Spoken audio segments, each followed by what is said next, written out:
Hello,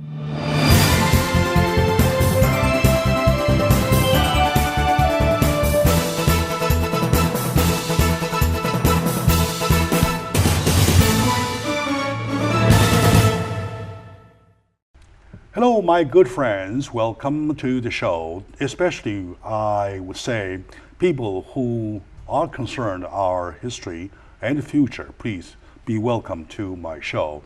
This is such a discussion that I have paid one week of time doing homework, and it took me some time to get my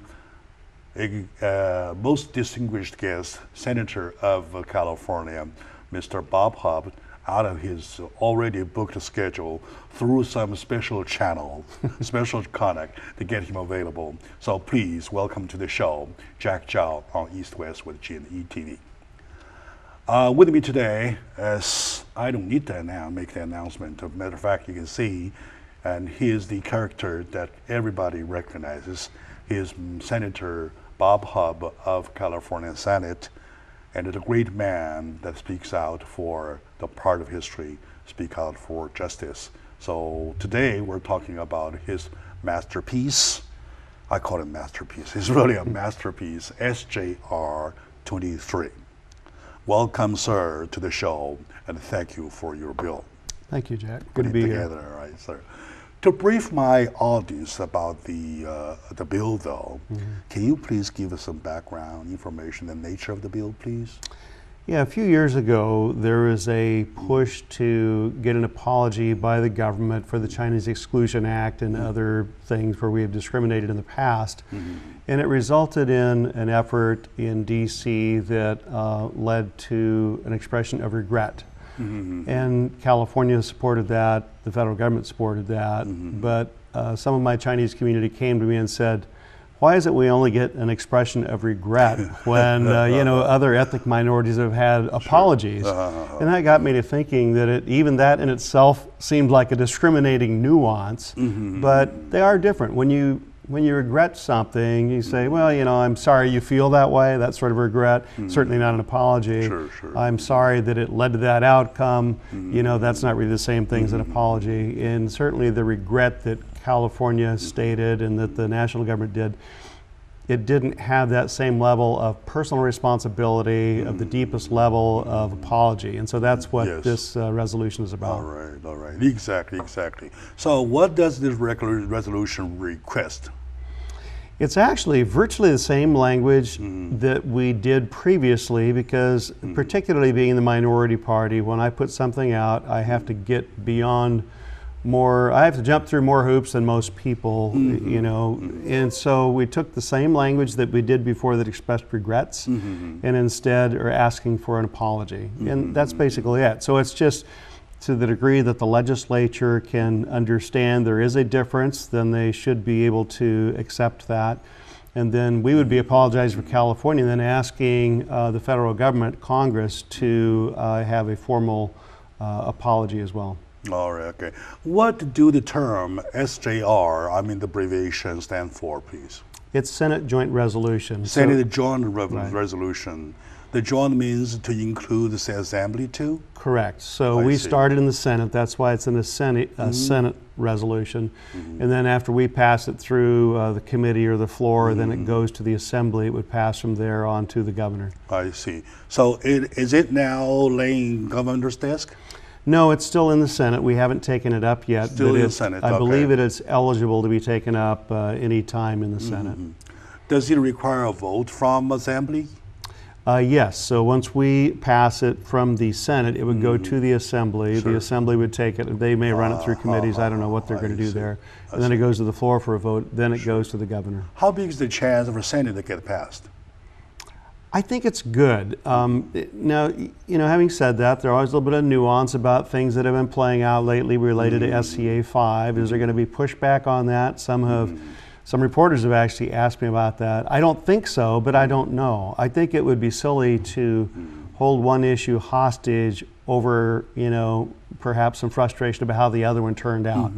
So I think that some people felt that they were apologizing by doing a regret. Better not hold this hostage. because whoever does that might lose the support of the whole vast majority. Well, and I because don't it's think, something so humane. Right? yeah, oh, absolutely. Yeah. I mean, it's, when it comes to U.S. history, or the way I was taught when I came up, you know, I'm an old guy now, but you know, not that old. Yeah. it seems like that old, everybody looks like they're 50 years younger than me. But when I came through the educational system, we learned nothing about Chinese Exclusion Act. We didn't learn about our discriminations against other societies. Neither did I. In fact, I was a history minor in college, and with an emphasis on U.S. history. See? And if I got one sentence, I would be amazed. And in fact, I want to go back and find my old textbooks and look and see what we did actually have in there. But we didn't learn about this stuff. You know, just for your reference, if you somehow down the road need some argument, take my son, for example. He's just turned 20 this year, last March. I asked him upon my return, because we know we decided to do this show. Right. And I checked with him, do you know about this 1882 Exclusive Act? He says, what? Yeah, it's just not part of our training. So it's not on our textbook. Right. People do not, especially our young people do not know. Right. But even the legislators, who there's very few of them that you would call young, although there are a couple, but they don't know either. And so that's why something like this has to recite what actually happened, and then it's now be it resolved, now therefore, and then you state the action you want to take. Yeah, exactly. And when we say the joint resolution, when we're talking about vote, though, do you think the Assembly will have a better chance to vote to pass? Well, I expect it to go without any changes from the Senate to the Assembly, and I expect them to pass it too. So I don't think there's going to be any problem. They have a history of supporting these for the different ethnic groups, and if they should change anything on this one, that would be a real problem. You know, Senator, as Californians watch for the past bills, California bills, seldom you come across a bill that is not partisan labeled. So is this one also partisan labeled?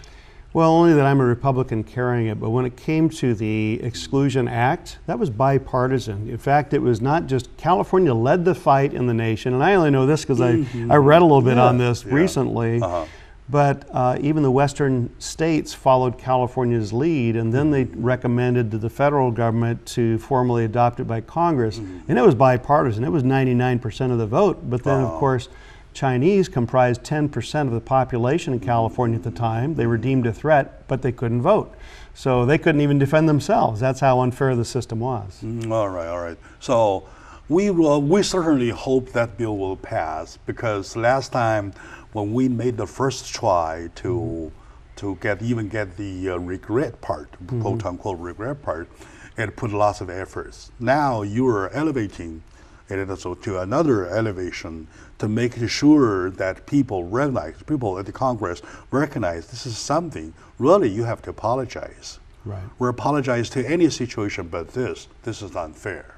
Correct. And also, like you said in the very beginning, there is a huge difference between regret and apology.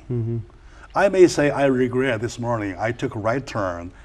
Instead of right turn, I made a left. So it took me 10 minutes longer to get here.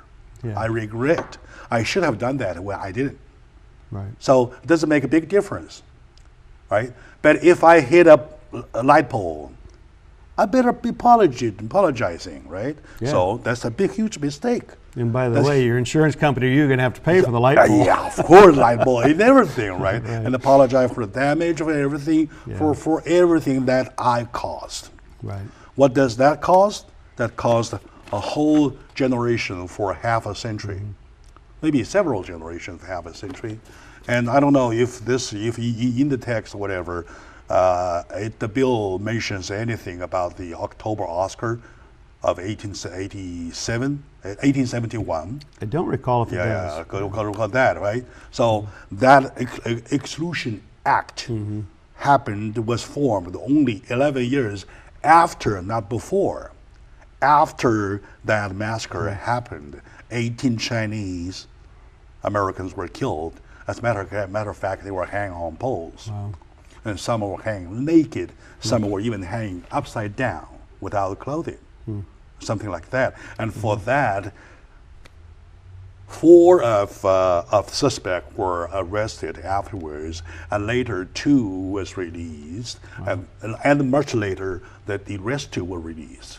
So nobody gets charged for that. So that is the environment and of that time that led the Congress produce something even severe to punish the Chinese who devoted so much to the nations such as the railroad, Pan America.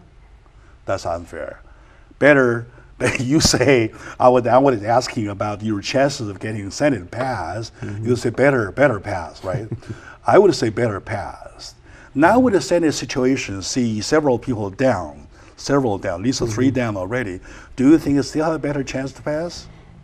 Yeah, because or worse chance, or better chance, I think where California is in our history now, we're respectful. We're becoming more aware of atrocities we have committed in the past, or that humankind has committed against each other.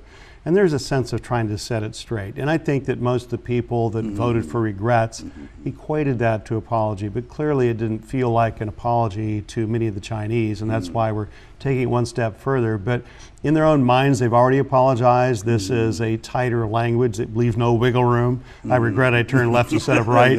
And so I just don't see that there's going to be a problem putting it through. So I don't even want to, cast the illusion that that might happen, because I just don't feel it will. I've hit no resistance from anybody in the Capitol yet on this, other than some press asking whether this was, going to have a problem because of SCA-5, and then there was someone else that was making some allegations that I was trying to create a wedge issue, and I just want to allay fears. I mean, I thought of this back in the fall. We were talking to some Chinese, and resolutions don't have time frames that they have to be brought up in.